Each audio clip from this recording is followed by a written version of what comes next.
गांव का माहौल बहुत पुरसुकून था।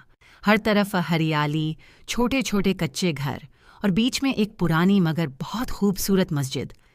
इस गांव में एक लड़का रहता था, अयान। सिर्फ 10 साल का, मगर दिल से बहुत बड़ा। रमज़ान का महीना शुरू हो चुका था। हर सुबह सहरी के वक़्त अयान की अम्मी उसे उठाती और वह उनींदी आंखों से बैठकर पानी पीता। मगर इस बार उसने ठान लिया था कि पूरा रोज़ा रखेगा। अयान का घर बहुत साधारण था। उसके अब्बू गांव में दर्जी का काम करते थे और अम्मी घर संभालती थीं। ज्यादा पैसा नहीं था, मगर दिल बहुत बड़ा था। उनके घर के पास एक बूढ़े बाबा रहते थे, इब्राहिम बाबा। बहुत गरीब थे, मगर नमाज कभी नहीं छोड़ते थे।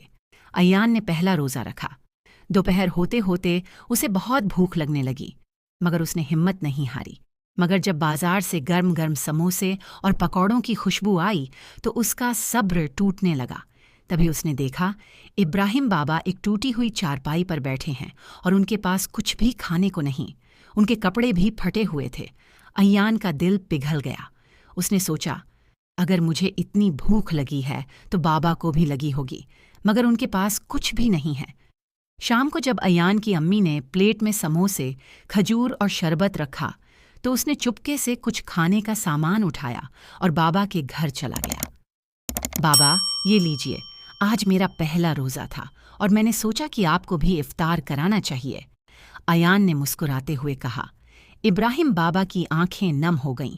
उन्होंने अयान के सिर पर हाथ फेरा और कहा, बेटा, तूने आज रमजान की असली रूह को समझ लिया।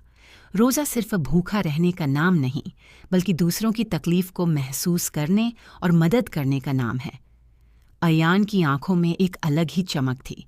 उस दिन उसने समझा कि रमज़ान सिर्फ एक इबादत नहीं, बल्कि प्यार, हमदर्दी और दूसरों की मदद का नाम भी है। रमज़ान की रोशनी सबके लिए होती है।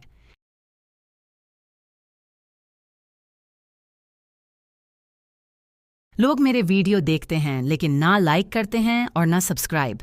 आपका एक लाइक और सब्सक्राइब सिर्फ एक क्लिक नहीं, बल्कि मेरी मेहनत की कदर है। आपके इस छोटे से सपोर्ट से मुझे और अच्छी कहानियाँ लिखने का हौसला मिलता है। अगर मेरी कहानियाँ आपको पसंद आती हैं तो लाइक करें और सब्सक्राइब करें।